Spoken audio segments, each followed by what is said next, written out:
You're still working, you're not retired? Wow. Well, I don't do anything. I just live and I work. And I think that is what my makeup is. But my personality and my makeup comes from my youth. And I think this goes for everybody. It's just when you analyze yourself, you are what you have been when you were young. You are how you've been brought up and the circumstances around you. You know, we're sitting here today in a place where we arrived from. Okay. That's all right. It'll be quiet in a moment. It's all right. You'll be allowed to do. Yes. So this is a special moment that we have relived. Raymond May, and I don't know if you remember, but this is the place where we came off the ship with all our luggage, which was big luggage, I can tell you. We didn't know when we were going to Australia. We thought we were going to a wild country, there's nothing here, and my mother packed up everything. Primer stove, everything we could get. And there were great big wicker baskets, huge things, which I don't know now that I look at the stairs and how we ever got anything up here. It's a miracle. I think we probably had a pulley or something like that to get it all up. Well, here we were. This is where we slept. Now, this was the dining area here. We had a sort of a kitchen, a toilet, and that staircase was a unique circular staircase where we had to go outside, downstairs to the toilet. And it was, I'll just step back a little bit because I'm going to say something about the background of how and why that we came to Australia. As you all know, I was born in Poland, in a place called Brest, or in Russian it's Brest-Litovsk. Originally it was part of Poland that belonged to Russia. We had the First World War, where Poland took a bit of Russia, and the world lost several tens of millions of people dying in a war, which in the Second World War, another 30 million people died, and now it's back to where it was before the First World War. What does that mean for humanity to start with? 2 wars and we're back where we started. So now I'm Russian again. I'm Polish.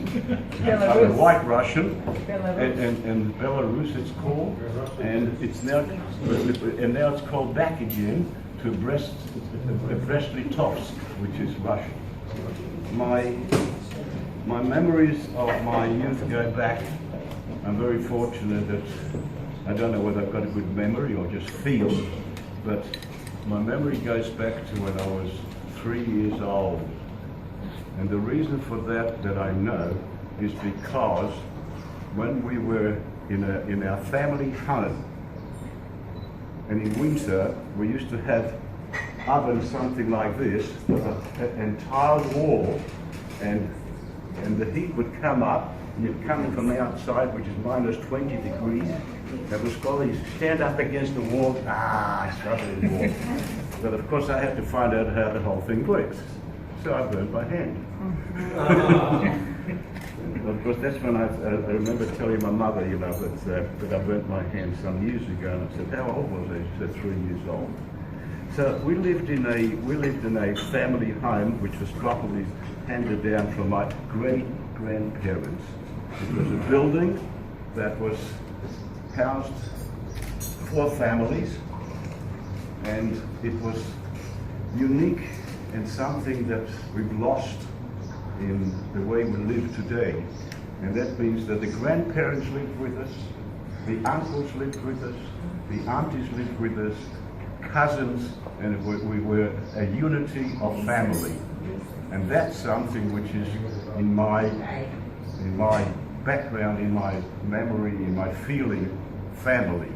Why? Because it's just purely the security, the comfort, the knowledge that you're not alone.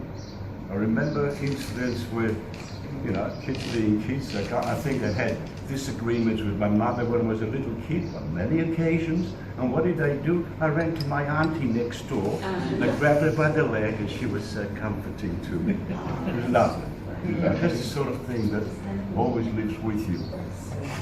The other side of my memories, which are not so good, is that we lived in a period, well, when I was 3 years old, we moved residence on a number of occasions. First of all, we lived in a surrounding of not poverty, but there was a world depression. And people were out of work, and people were hungry, and people didn't have sufficient clothes or shoes to wear. There wasn't such a luxury as we have today. When you want a new model, you just throw out your shoes and buy new ones, buy a new suit, buy a new shirt, but we didn't do that. Ours was always handout from previous somebody who was all outgrown.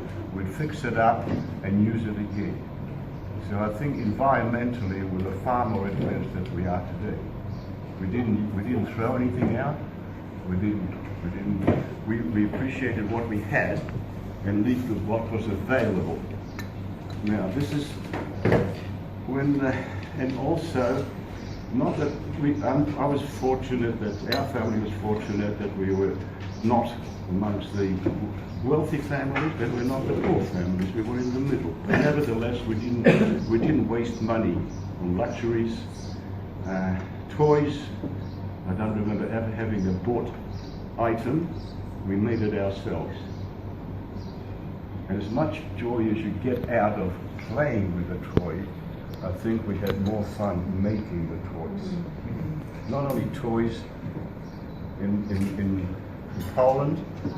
Our winters are very, very long.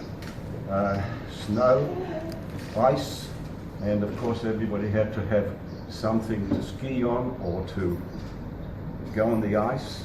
We used to make our ice rinks ourselves, and we made ice skates ourselves. It's not like you go and you buy ice skates with shoes and everything is right and the blades are good and everything. No. We made them out of a piece of wood and a piece of wire underneath, which was the blade. And every kid made us some different model, different style, and we kept improving on those things. The same thing with sled. It was just all the time. This is where you get this, as Leslie mentioned, the others, the inspiration to do something, because you made it yourself. Everybody added something more to it, and we didn't have anything else to play with.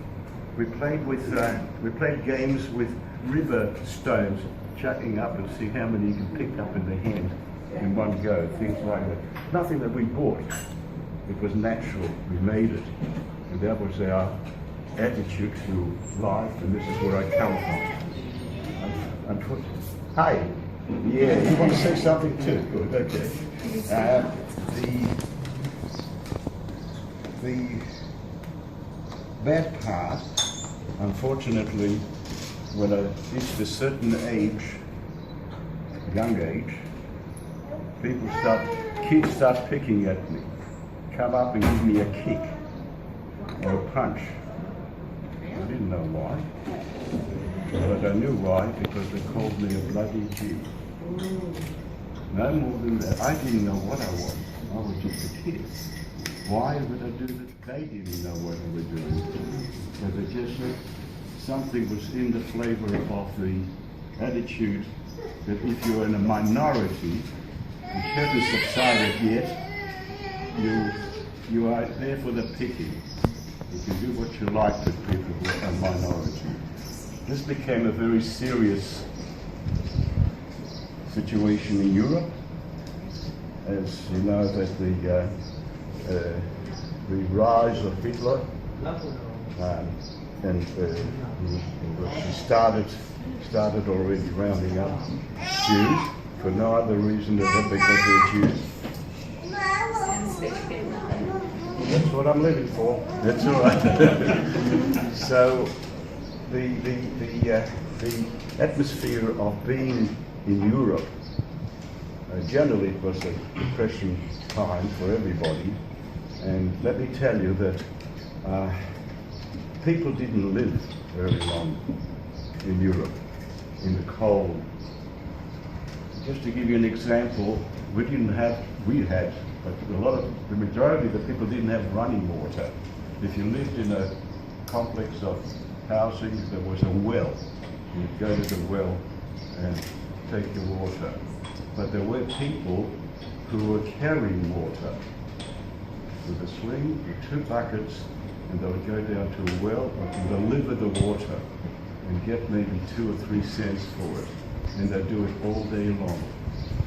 You can imagine the strain stress on people who were doing that. And that was the life, that was the only thing they prayed for, is to have enough money to be able to support the children, give them the nourishment that they would need.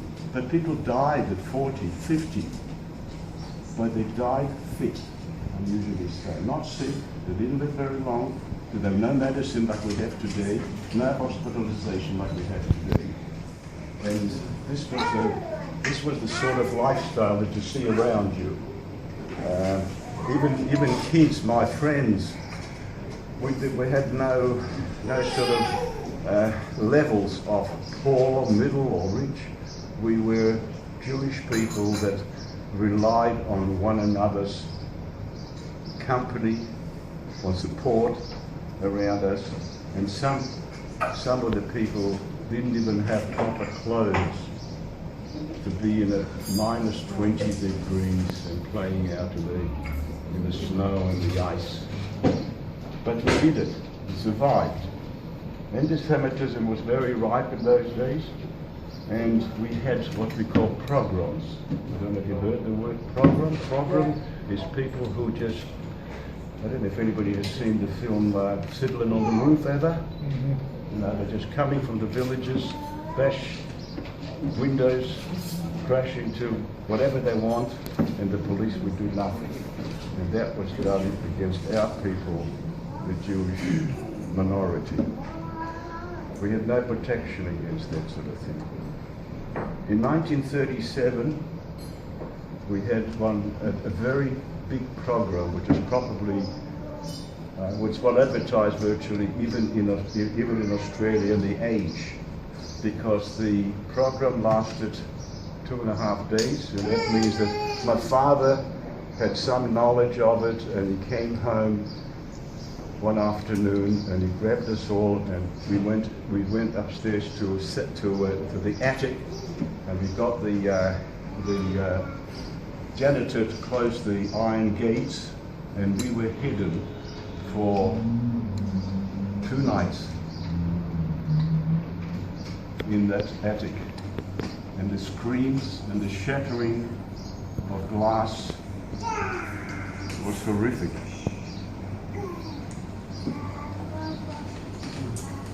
There was no future. And of course, after that program, I won't bore you too much, but unfortunately we had to leave the country, and my father found 3 countries which we could go, which didn't need to wait very long for permits or passport. The only way we could come in is as capitalists, not as refugees. And that means that we had to have £200 to show that we can be self-sufficient and self-supporting. And that was Rhodesia, Uruguay, and Australia. And the 5 families, friends of my dad's, or we were very close friends, and they took out the map and had a look and said, well, where can I go to Australia, because it's the furthest place from the trouble we're living in. Of course, we didn't know anything about Australia, but we're on our way. And in my case, I was going to mention something about it was an excitement, you know. Oh, we're going to go on a ship, we're going to go overseas. So it was really something. We went to London first, by ship to London, and then from London to Australia, and I think it took 3 or 4 weeks. And we arrived to Melbourne in September 1938. And this is the place. We didn't have any relatives here. We didn't know where we were going. We didn't know where we were going to be staying. We had one friend that my father knew from way back, as he migrated in the 20s. And he asked him, and he wrote a letter and asked him to find us accommodation. Now, for me, it was exciting. You know, everything was exciting. The ship was exciting. Arriving to Australia was exciting. And here we are. And I think we had something like a dining room here, and we had our luggage, big wicker baskets which we slept on. Next morning, I looked out the window, and as you can see, we've got a nature strip there, and I saw kids kicking a football. What sort of country is this? They don't even know what a round ball is. A ball is a ball. It's not oval. Aren't they educated enough to know that the ball is round? Oh well, so I looked down. The next day I took the courage, and I know that they were going to be kicking a ball, and I went downstairs. And I looked at them, and of course, you know, my fear of other kids unknown to me, you know, that could have been the same as college kids beating up that opportunity. And they asked me to come and enjoy the play with them. Wow.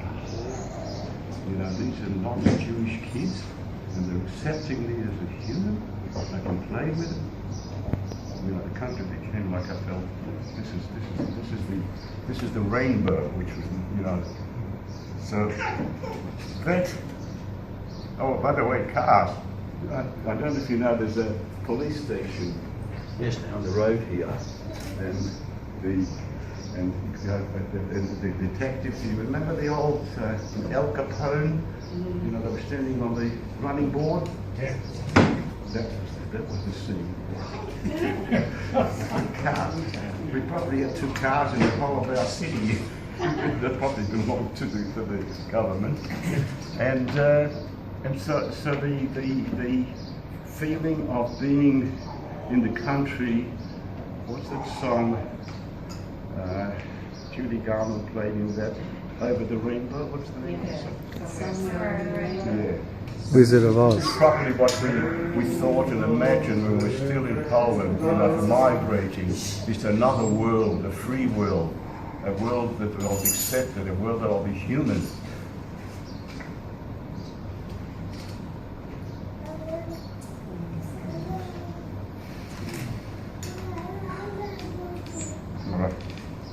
Also the fact that we weren't able to have things as kids, well, that was part of my upbringing. It was part of my inward understanding that, you know, if you don't have, you just got to live without it. I have a saying that I've never been short of money, because if I didn't have it, I didn't have it. And I only bought and I only had what I could afford to have. Simple. I remember that when we landed in London, and London, everybody knew London. You know, this is historical. I walked out of we were in a shelter, by the way, in a transit shelter which was organised by the Jewish community for people who were transiting London, and we stayed there for 3 weeks. And the first day I walked out into the street, and naturally I've got to find out where I am and go around. So I saw a main street and I saw the cars there. Well, I must head for that place. And there was a push cart with bananas. And I said, wow, I've never, in Poland, we don't import tropical fruit. We ate what we had, what was grown in the country. Let alone in the wintertime, nothing grew at all. And so it was a penny a banana. I ran back to my father, asking for a penny, And he said, "What are you wasting money for now? When you go to Australia, you'll eat bananas." Then finally, I must have nagged him enough to give me a penny for banana. And I went back to the pushcart, looked at the biggest banana, and I sat down on the pavement and started looking at it and smelling it. The only thing I knew about bananas is when I saw something in the pictures about a monkey peeling a banana. So I thought, well, that's the way to do it. So I started peeling the banana, and I sat down. I kid you not, it would take me half an hour to savor every little bite that I had. And from then on, my value of money, if I had threepence, it wasn't threepence, it was worth 3 bananas. that was the economics, the basis of economics is what I could buy for 3 bananas. So this is the place that we have started our life in Australia, and this is why, to me, it's an occasion. We all say we're taking the opportunity to celebrate my birthday, but to me, it's being with the family and seeing the family. My hand and his left. And all of you have spent from our arrival to Australia. And that is something that we want, and I want, and ensure that we have done what my parents did, and what I have done is to see the joy and what I have heard today from my children.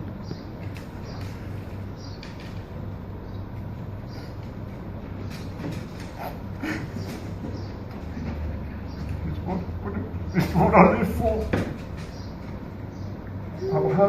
I want to tell you that the whole attitude is that because I'm telling the story, that where I was brought up as a young kid, the joy and the family and the closeness of the family was why we survived. If it were not for the family, I don't know how we could have survived the situation in Poland. So my message is, and my joy is, and always has been, is to see how you are still engaged in family, and I wish that you will continue to do so. And please remember, in my situation, I lost my dear wife.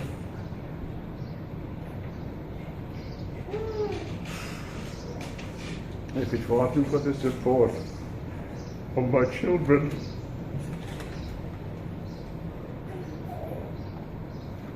I might not have wanted to go on. There you go, so he remembered that. And the second big announcement is my darling daughter Michaela has been voted the captain of Youth 12.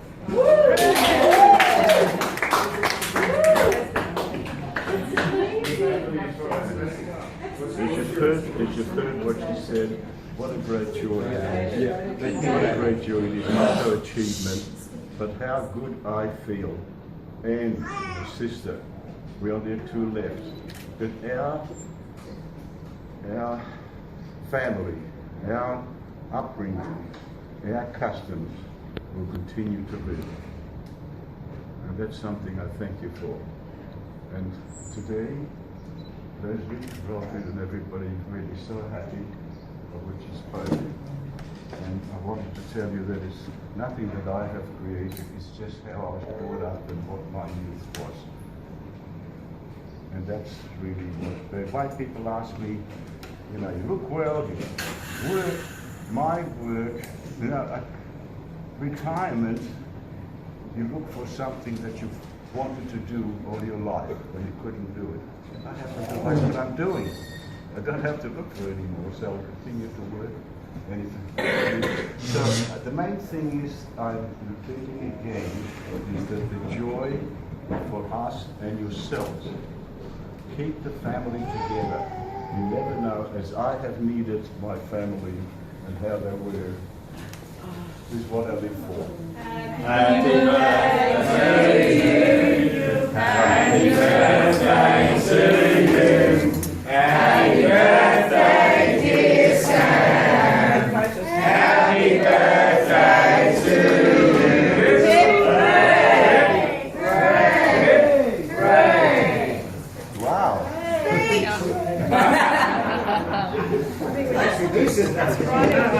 Only you guys do that. Okay. Don't light the candles. Oh, where's, does he want to play the candle? Okay. Here we go. Yeah. Hooray!